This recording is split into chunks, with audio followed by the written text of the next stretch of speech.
loi sur l'OFNAC léegi nekkatul office national de lutte contre la fraude bi dindi nañ ko parce que am na ay organes yu koy gérer yu beaucoup plus qualifiés pour loolu mooy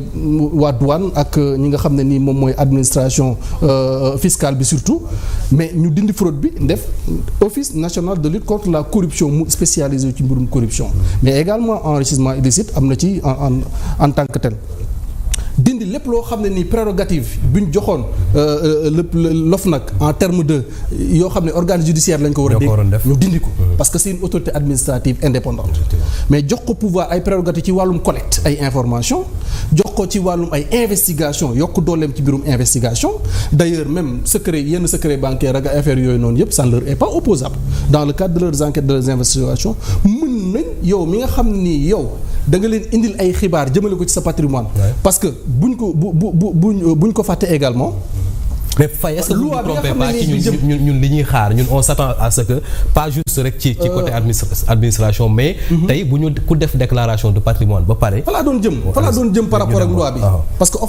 OFNAC également dafa biñ xaatimee loi bi ba pare dañ jébbal ne képp ku war a def déclaration de patrimoine ak annexe bu loi boobu noonu ci OFNAC la ko war a defee budget bi jëlee ko 1 milliard yóbbu ko 500 millions léegi lépp lu mu ci mënti bon par rapport à la déclaration de patrimoine gis nañ ne tey jii nii dañ ko généraliser quasiment ci yenn yi nga xam loolu effort la lu jëm ci wàllum bonne gouvernance loolu effort la lu jëm ci wàllum transparence léegi question bi ñuy posé mooy lan xibaar yooyu nga xam ne nii OFNAC jot na ko ndax daf koy ranger ci tiroiram rek toog di seetaan loi bi waxul loolu de bi ma leen waxee sànq dama ne dafa am ay pouvoir d'investigation c'est pas parce que Ousseynou Faye day yëkkatiku dem jox leen benn déclaration de patrimoine mais qu'ils vont se contenter de cela non mais dañ koy gëstu càmbar ko xool ndax li nga leen déclaré mat na wala matul xool ndax li nga leen déclaré est-ce que c'est conforme ak li nga am wala lu amul bu fekkee ne c'est pas conforme mais dañuy def seen rapport OFNAC après dañuy def rapport boobu noonu bu amee ay suggestions yu ñuy war a def ñu jàpp ne diw mii kat lim ñu déclaré soit déclaration bi c'est incomplète soit déclaration bi c'est pas conforme ak am soit am na variation yu substantielle yoo xam ne par rapport à son patrimoine OFNAC jébbal ko acquis de droit. lii nag la leen société civile di woo boo xoolee pour ñu exercer pleinement les prérogatives de l'OFNAC bu fekkee ne war na am suite ñu def ko mais bu ñu dégloo le président moom mbiru enregistré jot ay documents rek la nar a def. moom day enregistrer mais day càmbar également parce que ça ne sert à rien uniquement nga enregistrer kese yem ca mais di nga enregistrer di nga càmbar te boo càmbaree également li nga xam ne nii rapport bi joxe na ko parce que bu leen fàtte OFNAC après day délivrer quitus par rapport ak déclaration de patrimoine bi et tout cela dans un délai de 2 ans bi nga xam ne ni déclaré nga sa patrimoine boobu noonu bu càmbaree ci biir càmbar boobu noonu gis ne am na ay losors yoo xam ne nii constaté na ko ci yuy relevé ci ay faits de corruption wala d'enrichissement illicite dans ce cadre là yooyu noonu yëpp OFNAC am na ay outils ak personnel boo xam ne nii qualifié nañ pour mën a saytu loolu noonu bu fi amee ay infractions yenn yi ñu jébbal ko acquis de droit ñu def te autorité bu ko deful président de la République da lay teggi ci foofee nga nekk bokk na ci teggi boobu noonu sax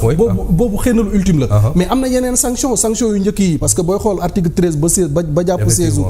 loi déclaration patrimoine bi salaire bi mu nekk un tiers salaire bi dem ba ci révocation finalement jox nga une réponse qu'il faut à SIA ñu ngi def ay effort daa mel ni si la coalition mais loi boo gis xëy loi boo gis du loo xam ne lu figé la mën nañ koo joyanti mën nañ koo améliorer man d'accord naa ci loolu mën nañ d'accord sur le fait également que ne li ñuy jot en termes de déclaration mën nañ ko fësal askan bi yëg ko ñii mën nañ ci d'accord ñii mën nañ ci bañ a d'accord mën nañ poser wu sax la pertinence de la déclaration simple en dehors peut-être de la publication de celle-ci mais man dama bokk ci ñuy jàpp te loi bi loolu la prévoit pour l'instant que ne en réalité dafa war a ça doit être frappé sous le sceau de la confidentialité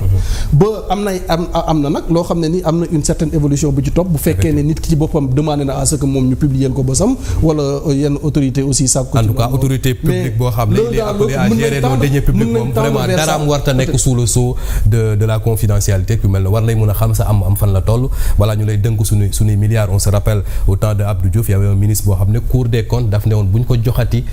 deniers publics malheureusement dans le régime libéral nekkaatoon na fi ministre alors que rapport boobu mi am il était DG dañuy évoluer ba léegi ci Assemblée nationale ñi nga gis ne Maître Moussa Sarr mu porté des amendements sur cette même loi pour président de la République muy def déclaration de patrimoine am à sa sortie Maître Moussa Sarr dafa bëgg ñu yokk ci primature ak Assemblée nationale finalement loo xam ne c'est une mission noble nekkul di doon arme politique entre PASTEF et le nouveau Kiraay. bon loolu comme ni nga ko waxee je pense que war naa revenir un peu sur beaucoup de choses yu nga xam ni wax nañ ko fi saa la ci argument yi mais damay rebondir juste sa question pour wax ni boo seetloo daanaka Pastef ak kiiraay dañuy def benn jeu bu nga xam ni c'est toujours pour permettre au conseil constitutionnel de toujours rejeter les projets ou propositions de loi yi nga xam ni moom la fay dem. Ouais, parce que en fait dañuy arranger à ce que tey par exemple Pastef bu dugalee benn proposition de loi exécutif ñëw def ci ay amendements yu nga xam ne ñoom après ça leur permettra de bloquer ba ci le fameux kii la. jeu politique la finalement. jeu politique la parce que li ma gis nii tey par exemple. Ouais. La proposition bi nga xam ne tey Pastef def na ko pour wax ni le président de la République na def une publication d'entrée et de sortie également de son patrimoine. Ouais. Déclaration. Et publication également donc foofu bu ñu ci waxee le président de la République aujourd'hui le gouvernement def ci ay amendements mooy les ministres de la justice yónnee démb assemblée wax leen ni na ci premier ministre bokk na ci président assemblée bokk automatiquement ñoom ñu commencé xataraay naan le président n'est pas sérieux maa ngi gis sax kenn ci ñoom ci député yi muy wax ni non fi ñu ko logé ci constitution bi foofu noonu entité bu nga xam ni c'est réservé au président de la République mais bu ñu ko bëggee modifier mais la modification porte uniquement sur l'article 37 non qui traite du président de la République. Ouais. Mais il y a d'autres articles notamment l'article 59 qui traite de l'Assemblée nationale ak l'autre article qui traite de la primature. nan modifier tous ces articles là yokk ko ci amendement bi loolu c'est simple comme bonjour mais jarul besoin de xataraayu pour essayer de ne pas par exemple continuer bàyyi loi bi mu continuer xam nga loolu dama naan benn jeu la bu nga xam ni dañuy nekk rek di giiñante ay transparence jusqu'à présent ci ay wax rek la yam li mu wax léegi également ci OFNAC si je crois wax na ko par rapport également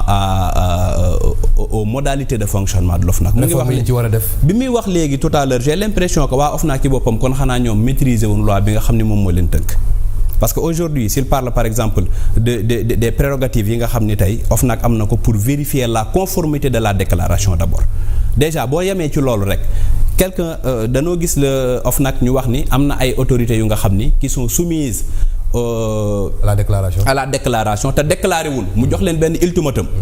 ñu def ultimatum bi daanaka 24 heures ou 72 heures en tout cas avant 72 heures OFNAC publie la liste des gens qui ont fait la publication léegi damay laaj ci diggante boobu ban temps la am pour def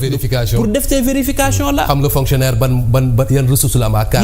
la am à 48 heures kon donc bu fekkee obligation boobu parce que en réalité am na loo xam ne bu ñu la ko joxee même si la loi ne dit pas que c'est une obligation diñ la ko joxe mu nekk ay prérogatives yu nga xam ne jox nañ la ko nga def ko ça devient une obligation parce que au-delà de la politique c'est moral parce que quelque chose comme le patrimoine et le patrimoine aussi dañ koy wax xam nga quelqu'un qui fait une déclaration d'entrée jëlagul fonction mu def une déclaration d'entrée bien yooyu mu am boobu yoragul benn budget bu nga xam ne permettre na ko mu def loolu donc ci amu boppam la alors que tey am na ci ñoo xam ne ay rumeur nag la ñuy dégg parce que ba tey nangu permettre ñu au moins